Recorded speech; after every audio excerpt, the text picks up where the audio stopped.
Hello friends, आप देख रहे हैं बोधिसत्व पीसीएस और मैं हूं आपका होस्ट एंड दोस्त अमरेंद्र तिवारी। आज के इस वीडियो लेक्चर में हम आपके लिए लेकर आए हैं बिहार इकोनॉमिक सर्वे 2023 के कार्यकारी सारांश का एनालिटिकल अप्रोच पर आधारित एमसीक्यू का एक कुछ सेट जो आपके प्रिपरेशन को विश्लेषणात्मक नजरिया देगा। और ये केवल और केवल ये 69 बीपीएससी सीएससी प्री एग्जामिनेशन के एस्पिरेंट्स के लिए है। यदि आप बीएसएससी या बीपीएसएससी वगैरह की तैयारी कर रहे हैं तो आप इसे मत देखना, क्योंकि ये बहुत ही हार्ड प्रश्नों का संकलन किया गया है काफी एनालिटिकल अप्रोच के साथ। इसमें यदि आपका 5 से ज्यादा प्रश्न गलत होते हैं इन प्रश्नों के सेट में, जो कि लगभग 20 प्रश्नों का एक सेट है, तो आपको जो है अपने प्रिपरेशन में थोड़ी सी सावधानी बरतने की आवश्यकता है, रिवीजन में सतर्कता बरतने की आवश्यकता है। तो चलिए शुरू करते हैं। शुरू करने से पहले आपसे रिक्वेस्ट है, यदि चैनल पर नए हैं तो चैनल को सब्सक्राइब करके बेल का आइकन जरूर दबा देना, ताकि कोई भी लेटेस्ट नोटिफिकेशन आप तक आसानी से पहुंच सके। एनालिटिकल नजरिया Bihar economic survey 2023 question number 1। इसमें पूछ रहा है कि निम्न में से कौन सा कथन गलत है। ठीक है, तो गलत कथन के बारे में पूछ रहा है। और देखिए, मैं यहाँ पे आपको मतलब कुछ चीज़ें भी बताते चलूँगा कौन सा कथन गलत है। अमूमन हम ये सोचते हैं, पॉजिटिव नज़रिए से देखते हैं कि पूछेगा कौन सा कथन सही है। तो जब हम एग्जामिनेशन में हरी में रहते हैं ना, तो जल्दी जल्दी से ये हमारे अंदर फोटोजेनिक जो मेमोरी होती है ये गलत को एलिमिनेट कर देती है और यहाँ पे पढ़ लेती है कि सही है। तो इन सारी चीज़ों को बरतने की आवश्यकता है, सावधानी बरतने की आवश्यकता है इन सारी चीज़ों को लेकर, और कूल माइंड के साथ प्रश्न करना है। तो चलिए पढ़ते हैं। अगला हमारा ऑप्शन है, स्थिर मूल्य पर बिहार की जीएसडीपी में 2019-20 में नकारात्मक वृद्धि दर्ज हुई थी। ठीक है, पहला ऑप्शन ये है। 2021-22 में राज्य की जीएसडीपी में 10.98% की वृद्धि दर्ज करी गई है। बिहार देश का अपेक्षाकृत कम आय वाला राज्य है। और डी ऑप्शन है। बी और सी दोनों गलत हैं। पूछ रहा है कौन गलत है, जल्दी आप सोच लो और सोच के आप अपना आंसर मन में लिख लो या एक कॉपी पे लिख लो। ठीक है, साइड में पेपर पे, क्योंकि आपको पता चले कि आउट ऑफ 20 आपके कितने क्वेश्चन सही हुए, कितने गलत हुए और कौन से गलत हुए। ठीक है, इसका सही उत्तर होगा, मतलब जो गलत ऑप्शन है वो ए है, तो सही ऑप्शन जो है इसका ए होगा। देखिए, ऑब्वियस स्थिर मूल्य पर बिहार के जीएसडीपी में नकारात्मक वृद्धि दर्ज करी गई है हाल के दिनों में, लेकिन वो ईयर 2019-20 ना होके 2020-21 का साल था। ठीक है, और इसमें -3.2% की वृद्धि दर्ज करी गई है। ठीक है, आगे बढ़ते हैं। अगला हमारा प्रश्न है कि निम्न में से कौन सा कथन सही है। सही वाक्य को हमें फाइंड आउट करना है। स्थिर मूल्य पर किसी राज्य का जीएसडीपी हमेशा वर्तमान मूल्य पर जीएसडीपी से अधिक होता है। बी ऑप्शन है कि 2021-22 में राज्य का निवल राज्य घरेलू उत्पाद वर्तमान मूल्य पर 6,75,448 करोड़ रुपए के बराबर था। आर्थिक सर्वेक्षण 2022-23 के अनुसार राज्य का प्रति व्यक्ति सकल राज्य घरेलू उत्पाद वर्तमान मूल्य पर 54,383 रुपये है। ए और सी दोनों सही हैं, डी ऑप्शन बता रहा है। ठीक है, आप जल्दी से आप अपना उत्तर लिख लो सोच के कि कौन सा इसमें कथन सही है। चलिए, इसमें मैं आपको बताना चाहूँगा, एक्सप्लेन कर देता हूँ। स्थिर मूल्य पर किसी राज्य का जीएसडीपी हमेशा वर्तमान मूल्य पर जीएसडीपी से अधिक नहीं, हमेशा कम होता है। क्योंकि वर्तमान मूल्य में देखिए, वर्तमान मूल्य में इन्फ्लेशन इंक्लूड रहता है। क्या इंक्लूड रहता है? इन्फ्लेशन इंक्लूड रहता है। जबकि स्थिर मूल्य पर हम इन्फ्लेशन को समायोजित हटा देते हैं, उसमें से घटा देते हैं। ठीक है, तो ये वाला अब हमारा ऑप्शन ए तो गलत ही हो गया। ठीक है, बी ऑप्शन कह रहा है कि 2021-22 में राज्य का निवल राज्य घरेलू उत्पाद वर्तमान मूल्य पर 6,75,448 करोड़ रुपए था। तो ये 6,75,448 करोड़ रुपए न होके ये था 6.14 करोड़ रुपए के बराबर था। ठीक है, ये ध्यान में रखना। और आर्थिक सर्वेक्षण 2000, अगला हमारा ऑप्शन है, आर्थिक सर्वेक्षण 2022-23 के अनुसार राज्य का प्रति व्यक्ति सकल राज्य घरेलू उत्पाद वर्तमान मूल्य पर 54,383 रुपये है। तो ये वाला ऑप्शन सही है। ठीक है, तो ए, बी और डी ऑप्शन गलत है और सी ऑप्शन सही है। तो हमारा सही मतलब ऑप्शन हो जाएगा सी। सही स्टेटमेंट सी सही है, तो सही ऑप्शन सी हो जाएगा। ठीक है, आगे बढ़ते हैं। अगला हमारा प्रश्न है क्वेश्चन नंबर मतलब प्रश्न नंबर 3 कि आर्थिक सर्वेक्षण 2022-23 के अनुसार ये कुछ स्टेटमेंट दिए गए हैं और इनमें से फाइंड आउट करना है कि उपरोक्त में से गलत कथन नहीं है। ठीक है, तो देखिए, राज्य के प्राथमिक क्षेत्र के अंतर्गत जीएसडीपी में सर्वाधिक योगदान देने वाले 2 उप क्षेत्र पशुधन और मत्स्याखेट हैं। अगला ऑप्शन है राज्य के जीएसडीपी में प्राथमिक क्षेत्र का हिस्सा 2021-22 में 21.2% रहा। राज्य के जीएसडीपी में द्वितीय क्षेत्र को छोड़कर प्राथमिक और तृतीय क्षेत्र का हिस्सा बढ़ा है। ठीक है, ये हिस्सा डबल होना चाहिए, हाफ सा और सा पूरा होना चाहिए। ठीक है, हिस्सा बड़ा है। तो उपरोक्त में से गलत कथन नहीं है, मतलब गलत कथन नहीं है क्या मतलब सही कथन है। ठीक है, गलत नहीं है का मतलब क्या हो गया, सही। तो इसमें से सही कथन हमें फाइंड आउट करना है कि कौन सा कथन जो है यह सही है। ठीक है, तो देखिए पहला कह रहा है कि राज्य के प्राथमिक क्षेत्र के अंतर्गत जीएसडीपी में सर्वाधिक योगदान देने वाले दो उपक्षेत्र पशुधन और मत्स्य खेत हैं। तो ये वाला ऑप्शन हमारा जो है यह सही है। इसके साथ साथ राज्य के जीएसडीपी में प्राथमिक क्षेत्र का हिस्सा 2021-22 में 21.2% रहा, यह भी सही है। तीसरा नंबर ऑप्शन कह रहा है कि राज्य के जीएसडीपी में द्वितीय क्षेत्र को छोड़कर प्राथमिक और तृतीय क्षेत्र का हिस्सा बढ़ा है। तो मैं आपको बताना चाहूंगा ये वाला ऑप्शन जो है गलत है, क्योंकि यदि आपने ढंग से पढ़ा होगा, ऑब्जर्व करा होगा इकोनॉमिक सर्वे, तो आपको पता होगा कि प्राथमिक सेक्टर और द्वितीय क्षेत्र में गिरावट दर्ज करी गई है। केवल तृतीय क्षेत्र ही ऐसा है जिसमें बढ़ोतरी दर्ज करी गई है।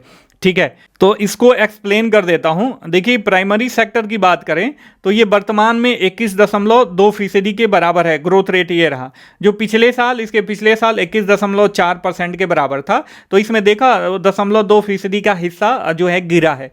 वहीं सेकेंडरी सेक्टर की बात करें तो यह वर्तमान में जो है यह 18.1% है, जो इसके प्रीवियस ईयर में 19.3% था। तो इसमें भी गिरावट दर्ज करी गई है। और टर्शियरी सेक्टर की बात करें तो आप देखोगे ये वर्तमान में 60.7% के लगभग बराबर है।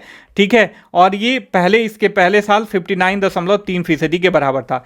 तो टर्शियरी सेक्टर ही एक ऐसा सेक्टर है जिसमें हमें ग्रोथ दिखने को मिला है, और बाकी प्राइमरी और सेकेंडरी सेक्टर में गिरावट दर्ज करी गई है। ठीक है, तो इसका सही जो गलत कथन नहीं है, मतलब सही कथन है, तो इसका सही ऑप्शन ए और बी हो जाएगा, डी वाला ऑप्शन जो है सही हो जाएगा। ठीक है, आगे बढ़ते हैं। हमारा अगला नंबर प्रश्न है, प्रश्न नंबर 4 कि वर्ष 2020-21 में प्रति व्यक्ति सकल राज्य घरेलू उत्पाद के लिहाज से सबसे गरीब जिलों का सही क्रम कौन सा है। सबसे गरीब जिलों का सही क्रम शिवहर, सीतामढ़ी, अररिया पहला ऑप्शन है। दूसरा ऑप्शन शिवहर, बेगूसराय, अररिया। तीसरा ऑप्शन शिवहर, अररिया, सीतामढ़ी। चौथा ऑप्शन शिवहर, मुंगेर और अररिया। आप अपना सही उत्तर ढूंढ लीजिए और आप अपने कॉपी पे जो भी जिस पे भी पेज पे लिख रहे हो आप उस पे लिख लो। ठीक है, तो मैं आपको बताना चाहूँगा इसका जो सही ऑप्शन होगा वो ऑप्शन नंबर डी होगा,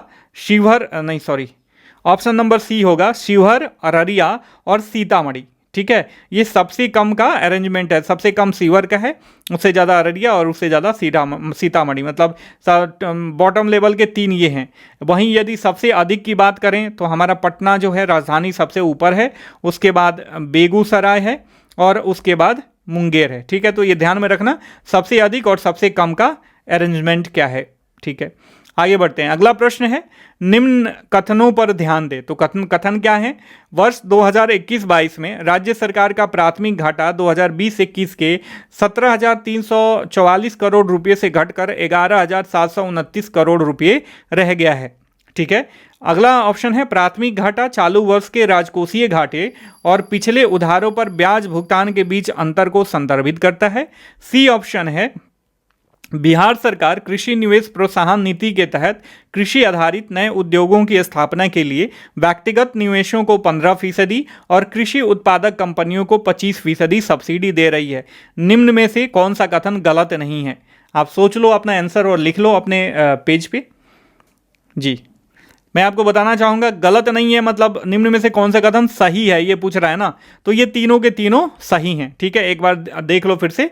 राज्य सरकार का प्राथमिक घाटा जहां 2020-21 में राज्य सरकार का प्राथमिक घाटा 2021-22 में राज्य सरकार का प्राथमिक घाटा 2020-21 के 17,344 करोड़ रुपए से घटकर 11,729 करोड़ रुपए रह गया है। ठीक है, तो पिछले वर्षों में प्राथमिक घाटा जो है राज्य सरकार का घटा है। इसको ध्यान में रखना।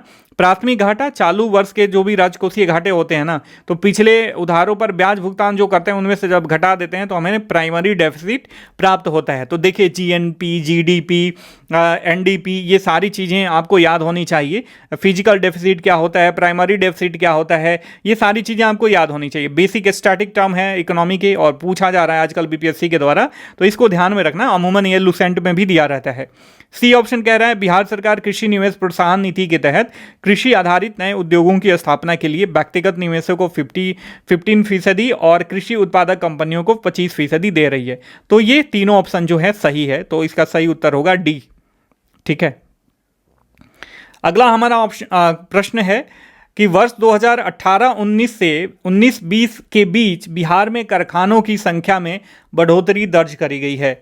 आपके ऑप्शन है 3%, 0.3%, 4%, 0.4%। जी आप अपना ऑप्शन सोच के लिख लो। जी इसमें जो ग्रोथ रेट दर्ज किया गया है वो 0.3% के बराबर है। काफ़ी कम ग्रोथ रेट दर्ज किया गया है। ठीक है, आप देख रहे हैं एनालिटिकल नजरिया बिहार इकोनॉमिक सर्वे 2023। काफ़ी इंपॉर्टेंट सेशन आपको लग रहा होगा, क्वेश्चन का स्टैंडर्ड काफ़ी ज़्यादा है। आप यदि 5 से ज़्यादा प्रश्न गलत कर रहे हो तो आने वाले समय में जो भी आप रिवीजन करने वाले हो इकोनॉमिक सर्वे का, थोड़ा सा विश्लेषणात्मक नजरियों के थ्रू कार्यकारी सारांश जो दिया रहता है ना, उसी का आप रिवीजन कर लेना, बार बार रिवीजन करना। ये काफ़ी इंपॉर्टेंट है माय डियर फ्रेंड। पिछले साल 11 प्रश्न करंट अफेयर्स में पूछे गए थे बिहार स्पेशल से, जिसमें लगभग 5 से 6 प्रश्न जो थे केवल बिहार इकोनॉमिक सर्वे और बिहार बजट से संबंधित थे माय डियर फ्रेंड। इसीलिए ये मेरा प्रयास है कि मैं आपको रिलायबल चीज़ें दूं, सही नज़रिया दूं इस भीड़ में, इस यूट्यूब पे जो भीड़ मचा पड़ा है उसमें। ठीक है, तो इस चीज़ को ध्यान में रखना। मेरा यही अभिप्राय है कि इस वीडियो लाने के पीछे कि आपका विश्लेषणात्मक नज़रिया डेवलप हो और जो भी चीज़ें आप पढ़ो उसको कैसे सोचना है। ऑब्वियस आप प्रश्न पढ़ के आपको पता चल जा रहा होगा कि कैसे सोचना है। ठीक है, तो इस चीज़ को ध्यान में रखना। और हाँ, बिहार स्पेशल करंट अफेयर्स भी we are covering Bihar special current affairs through video lecture and PDF notes. Video के डिस्क्रिप्शन बॉक्स में नीचे वीडियो का लिंक दिया गया है, उसे ज्वाइन कर लेना। और टेलीग्राम का भी लिंक दिया गया है जिस पे हम पीडीएफ शेयर करते हैं, उसको भी ज्वाइन करके आप पूरा फॉलोअप कर सकते हो हमें। ठीक है, अगला प्रश्न है 7 नंबर प्रश्न, निम्न में से कौन सा कथन गलत है? तो गलत कथन फाइंड आउट करना है। ग्रामीण बिहार में पुरुष श्रमिक जनसंख्या अनुपात 68.8% है। शहरी बिहार के मामले में पुरुष श्रमिक जनसंख्या अनुपात राष्ट्रीय अनुपात से अधिक है। बिहार और संपूर्ण भारत का फासला महिला श्रमिक जनसंख्या अनुपात की अपेक्षा पुरुष श्रमिक जनसंख्या अनुपात के मामले में कम था। उपरोक्त तीनों गलत हैं। तो निम्न में से कौन सा कथन गलत है ये हमें फाइंड आउट करना है, तो बताओ। जी देखिए, ग्रामीण बिहार में पुरुष श्रमिक जनसंख्या अनुपात 68.8% है। ठीक है, तो ये बात सही है। शहरी बिहार के मामले में पुरुष श्रमिक जनसंख्या अनुपात राष्ट्रीय अनुपात से अधिक है, ये गलत है।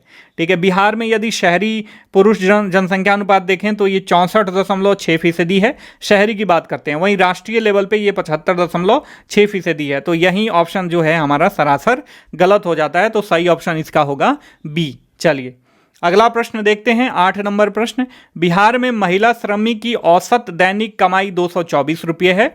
बी ऑप्शन, इसमें बी वाला स्टेटमेंट कह रहा है राज्य में पुरुष श्रमिक और महिला श्रमिक की औसत दैनिक कमाई के बीच 28% का लैंगिक अंतराल है। उपरोक्त में से कौन सा सही है? केवल ए, केवल बी, ए और बी दोनों, उपरोक्त में से कोई नहीं। देखिए काफ़ी ध्यान से देखिएगा, ठीक है, काफ़ी इंपॉर्टेंट है।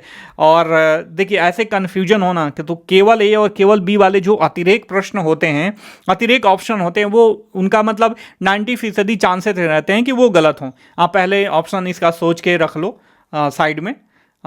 मतलब हाँ, इसका सही उत्तर क्या होगा आप सोच के रखो, फिर मैं आपको बता दे रहा हूँ।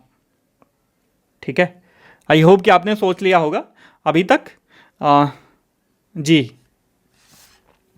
चलिए देखिए, बिहार में यदि बात करें तो यहाँ कह रहे हैं ना कि महिला श्रमिक की औसत दैनिक कमाई 224 रुपये है, तो ये सही है। ठीक है, औसत दैनिक कमाई ये फैक्चुअल नज़रिए से भी, एनालिटिकल नज़रिए से भी आपने देखा 224 रुपये है। और अगला कह रहा है कि राज्य में पुरुष श्रमिक और महिला श्रमिक की औसत दैनिक कमाई के बीच 28% का लैंगिक अंतराल है, ये भी है, सही है। आपको पता होना चाहिए कि जो फीमेल हैं, फीमेल लेबर हैं इनकी दैनिक कमाई 224 रुपये है, और जो मेल हैं इनकी दैनिक कमाई 338 रुपये के बराबर है।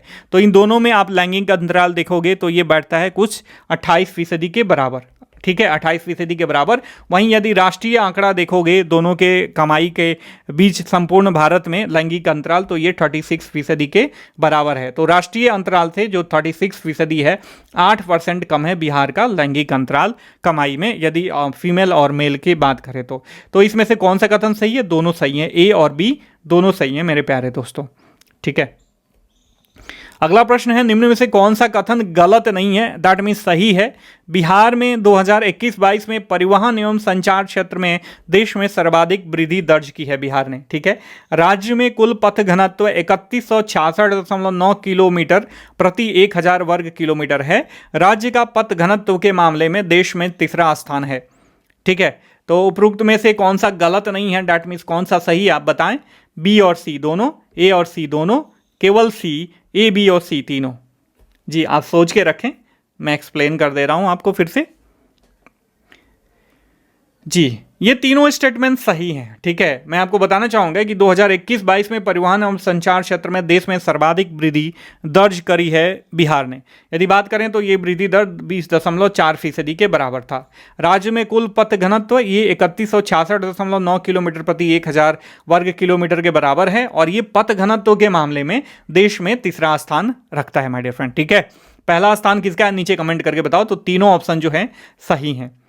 10वां नंबर प्रश्न, यू आर वॉचिंग एनालिटिकल नजरिया based on Bihar economic survey 2023 my dear friend, ठीक है। बिहार आर्थिक सर्वेक्षण 2023 के अनुसार निम्न में से कौन सा कथन बिहार के बारे में गलत है, ठीक है। तो ये आर्थिक सर्वेक्षण पे बेस्ड है ऑब्वियस, और कौन सा कथन बिहार के बारे में गलत है you have to find out. पहला इसमें जो स्टेटमेंट है वह है, राज्य में हर परिवार पर औसतन 2 या 2 से अधिक चालू मोबाइल कनेक्शन है। राज्य के लगभग हर परिवार की इंटरनेट तक पहुंच है। सामान्य सेवा निबंधन पोर्टल पर एक डिजिटल प्लेटफॉर्म है जहां परिवार के विभिन्न सदस्य राज्य सरकार की योजनाओं के तहत निबंधित हो सकते हैं। राज्य के हर डीएम ऑफिस में भू समाधान ऐप का उपयोग भूमि विवाद से जुड़े मामले को ट्रैक करने के लिए किया जा रहा है। आप बताओ इसमें से कौन सा स्टेटमेंट जो है गलत है, सोच के बताओ। केवल बी और सी दोनों, केवल डी और केवल ए? जी सोच लिया होगा आपने। तो इसका जो गलत ऑप्शन है वह है डी। राज्य के हर डीएम ऑफिस में नहीं, हर थाने में, ठीक है, हर पुलिस स्टेशन में बात करी जाए तो भू समाधान ऐप का उपयोग भूमि विवाद से जुड़े मामले को ट्रैक करने के लिए किया जा रहा है। ये वाला गलत है, ये डीएम के जगह पर केवल थाना होगा, ठीक है। तो ये बात ध्यान में रखना, और ये बाकी तीनों स्टेटमेंट जो है सही हैं, ठीक है। आ रहा है ना मजा? आई होप कि आपको क्वेश्चन का स्टैंडर्ड बहुत अच्छा लग रहा होगा। अच्छा लग रहा होगा तो वीडियो को जरूर लाइक करना, और मुझे थोड़ा सा मोटिवेशन की आवश्यकता है। मैं देख रहा हूँ कि लोग कैसे भी वीडियो बना के डाल दे रहे हैं, आप लोग सपोर्ट करते हो, और इतना मतलब आपको मेहनत के द्वारा और एक क्वेश्चन को सेट करने में काफ़ी समय लगता है। इसके पीछे एनालिटिकल अप्रोच लगाना पड़ता है, तब जाके ऐसे एनालिटिकल प्रश्न तैयार होते हैं। ऑब्वियस आप मेच्योर इनफ हो, आपको पता होगा। तो यदि पसंद आ रहा होगा तो वीडियो को जरूर लाइक करना, कोई सजेशन देना होगा तो जरूर सजेशन देना, ठीक है, और अपने अन्य फ्रेंड्स के साथ भी शेयर करना। अगला ऑप्शन है 11 नंबर, राज्य में ऊर्जा की प्रति व्यक्ति खपत 2021-22 में 329 किलोवाट आवर हो गई है। दूसरा स्टेटमेंट है, राज्य में बिजली की खपत 2022-23 में 1754 मेगावाट हो गई है। तीसरा ऑप्शन है 2024-25 तक लोगों की प्राकृतिक स्रोतों की ओर झुकाव बिजली की अनुमानित मांग कम करेगी राज्य में, ठीक है। तो ये तीन ऑप्शन हैं, कौन से कथन गलत हैं you have to find out. आप नीचे मतलब आप अपने आंसर शीट पे अपना आंसर लिख लो, आपको पता होना चाहिए। काफ़ी अच्छा है, आपने रिवाइज किया होगा इसको, कई बार पढ़ा होगा अभी तक बिहार इकोनॉमिक सर्वे, जब से बिहार इकोनॉमिक सर्वे रिलीज हुआ है तब से, ठीक है। तो देखिए इसका जो पहला ऑप्शन है, राज्य में ऊर्जा की प्रति व्यक्ति खपत 2021-22 में 329 किलोवाट आवर हो गई है, ये बिल्कुल सही है, ठीक है। राज्य में बिजली की खपत 2022-23 में 1754 मेगावाट हो गई है, ये भी सही है। इसके साथ साथ ये लिखा गया है ना 2024-25 तक लोगों की प्राकृतिक स्रोतों की ओर झुकाव बिजली की अनुमानित मांग कम करेगी। ऐसा नहीं होने वाला है, ठीक है। मांग इवन इफ बढ़ने वाली है। बिजली की अनुमानित मांग यदि करें 2024-25 तक की बात करा जा रहा है तो ये लगभग 8003 मेगावाट के बराबर हो जाएगी बिजली की मांग बढ़ के, ठीक है। तो ये ध्यान में रखना काफ़ी इंपॉर्टेंट है। और मैं आपको बताना चाहूँगा कि राज्य में बिजली की खपत यदि देखें तो 2022-23 में ये 7754 मेगावाट के बराबर थी। वहीं 2021-22 में जो है यह 7576 मेगावाट के बराबर थी। तो इन दोनों में ग्रोथ रेट देखो 2021-22 के बनिस्पत, तो ये ग्रोथ रेट बढ़ के हो गया है। मतलब ग्रोथ रेट किस ग्रोथ से बढ़ा है, 7.3% के हिसाब से ग्रोथ हुआ है इसमें, ठीक है। तो ये ध्यान में रखना। आगे बढ़ते हैं। तो इसका उत्तर आपको पता चल गया कि केवल सी होगा इसका उत्तर, ठीक है। अब 12 नंबर प्रश्न है, मार्च 2021 से मार्च 2022 तक राज्य में बिजली उत्पादन में नवीकरणीय स्रोतों की वृद्धि दर कितनी थी। जो नवीकरणीय स्रोत हैं, रिन्यूएबल सोर्सेज हैं, उनमें वृद्धि दर कितना दर्ज किया गया। 130%, 130.6%, 140%, 140.6%। जल्दी आप अपना ऑप्शन सोच लो और सोच के बताओ जी। 130.6% के बराबर जो है वृद्धि दर थी। अगला प्रश्न है कि मुख्यमंत्री ग्रामीण सोलर स्ट्रीट लाइट योजना का आरंभ किया गया है वर्ष 2021-22 में, 2020-21 में, 2021-22 में और वर्ष 2022-23 में। 13 नंबर प्रश्न बताइए, नीचे कमेंट करके बताइए, जल्दी जल्दी बताइए। आप लोग आप सोच के रखो, अपने आंसर सीट पे आंसर लिखो, काफ़ी इंपॉर्टेंट है। यदि आपका 5 से ज़्यादा गलत हो रहा है तो आप बिल्कुल थोड़ा सा डरने की आवश्यकता नहीं है। समय तो काफ़ी है, लगभग 50 डेज के करीब आपके हाथ में बचे हुए हैं और इसका मैक्सिमम यूटिलाइजेशन करोगे, रिवीजन को थोड़ा सा स्पीडअप करोगे और एनालिटिकल अप्रोच के साथ रिवीजन करोगे तो ये सारी चीज़ें आपकी अपनी हो जाएंगी माय डियर फ्रेंड। आपको कमांड हो जाएगा फैक्चुअल कमांड प्लस एनालिटिकल। और देखिए एनालिसिस कहाँ से निकल के आता है, जब आप आंकड़ों को खंगालते हो ना, आंकड़ों को एनालिटिकल नजरिए से देखते हो, तभी जाके आपका एनालिटिकल एबिलिटी भी डेवलप होगी, ठीक है। कभी कभी आप मतलब आप पूरे यूट्यूब पे देखो, यूट्यूब कम्युनिटी पे लोग क्या करते हैं, इसका उत्तर ये होगा, वन लाइनर, ये लाइनर, उससे क्या होगा, देखिए आप प्री वगैरह निकल जाता है, लेकिन मेंस में ऐसे लोगों का सिलेक्शन नहीं होता है। थोड़ा सा हार्ड शब्द है लेकिन ये सत्य है, सनातन सत्य है, इस चीज को ध्यान में रखना। इक्का दुक्का का हो जाता है तो वो अलग चीज है, बाकी मैक्सिमम लोग आउट हो जाते हैं इसी अप्रोच के साथ कि आपका हमेशा वन लाइनर अप्रोच रहा है, फैक्चुअल अप्रोच रहा है, जो बीपीएससी का डिमांड अब नहीं है। ऑब्वियस कुछ प्रश्न जो है फैक्चुअल होते हैं, लेकिन बीपीएससी उसमें भी ट्रिक अपनाता है, उसमें भी गेम खेलता है।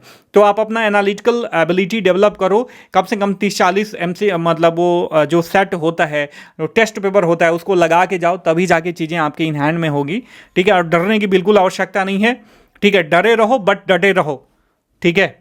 मुख्यमंत्री ग्रामीण सोलर स्ट्रीट लाइट योजना का आरंभ 2022-23 में किया गया है और ये 7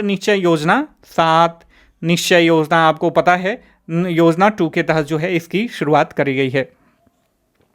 14 नंबर प्रश्न, निम्न में से कौन सा या से कथन मुख्यमंत्री सोलर स्ट्रीट लाइट योजना के बारे में सही है, ठीक है। मुख्यमंत्री सोलर स्ट्रीट लाइट योजना के बारे में कौन से कथन सही हैं ये पूछ रहा है। आपका पहला कथन है, इस योजना के तहत हर वार्ड में 10 सोलर स्ट्रीट लगाए जाएंगे। इस देश में अपने किस्म की पहली योजना है।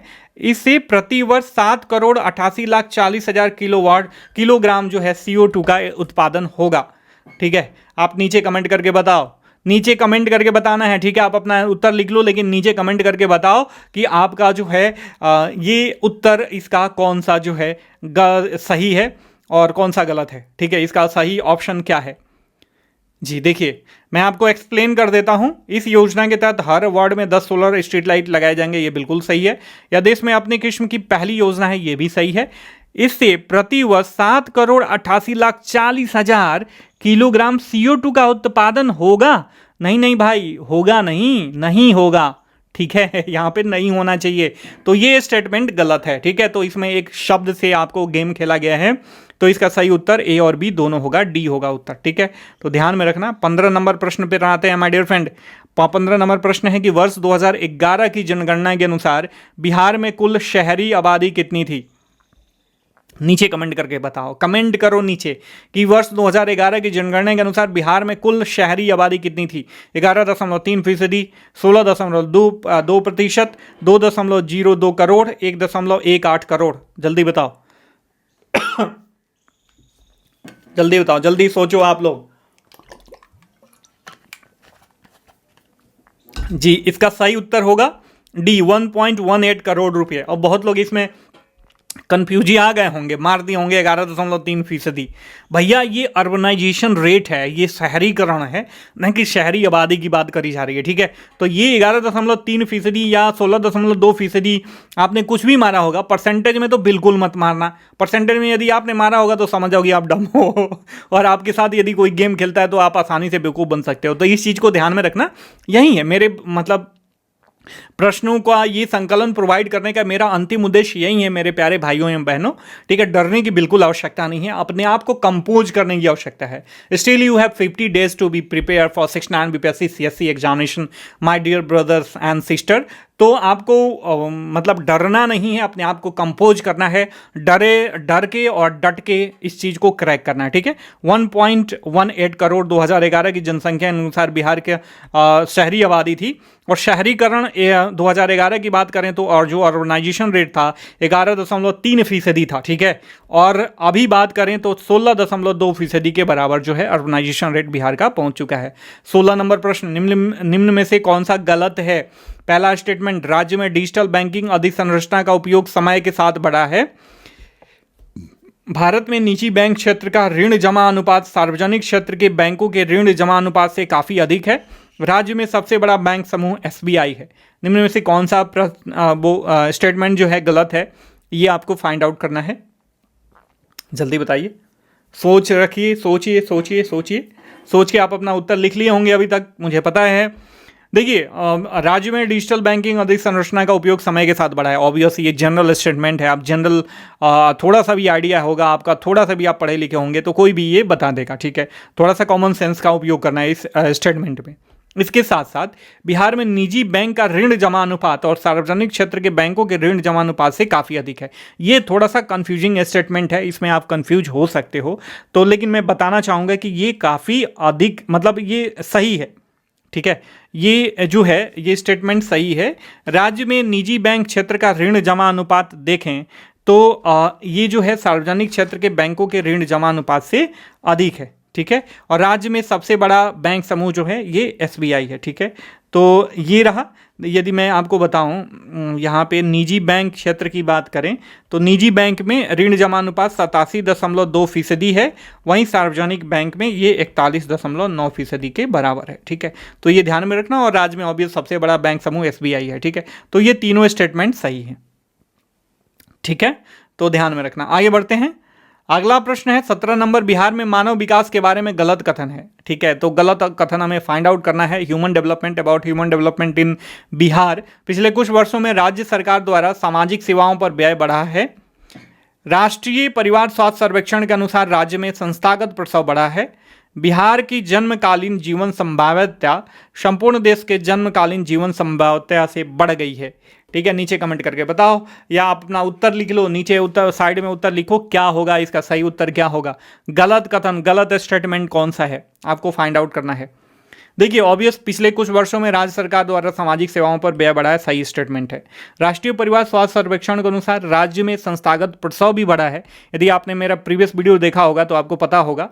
ठीक है, लेकिन जन्मकालीन जीवन संभाव्यता संपूर्ण देश के जन्मकालीन जीवन संभाव्यता से बढ़ गया है, ऐसा नहीं है। अभी भी 0.5% जो है कम है। पूरे देश की देखें तो ये 70 वर्ष के बराबर पहुंच गई है और बिहार में 69.5% के बराबर है, सॉरी वर्ष के बराबर है। ठीक है, तो ये वाला जो स्टेटमेंट है सी स्टेटमेंट ये गलत है, तो आपका सही उत्तर होगा बी। अगला प्रश्न, माय डियर फ्रेंड, निम्न में से कौन सा कथन सही है। PM पोषण योजना का लक्ष्य देश के अधिकांश बच्चों को 2 अस्थायी समस्याओं भूख और शिक्षा का समाधान करना। दीदी की रसोई कैंटीन का समुदाय संचालित मॉडल है। दीदी की रसोई कैंटीन का समुदाय संचालित मॉडल है। बिहार की 50% आबादी 0 से 18 वर्ष की है। उपरोक्त में से तीनों सही हैं। सही कथन आपको फाइंड आउट करना है। जी बताइए। एक्चुअली यहाँ पे गलत कथन होना चाहिए, गलत यहाँ पे लिखे, ठीक है। तो गलत कथन कौन सा है आप नीचे कमेंट करके बताओ। यहाँ पे सही नहीं गलत होगा, ठीक है। ये थोड़ा सा गलत मिसप्रिंट हो गया है जी। तो इसमें जो सही ऑप्शन होगा वो ये होगा आपका सी।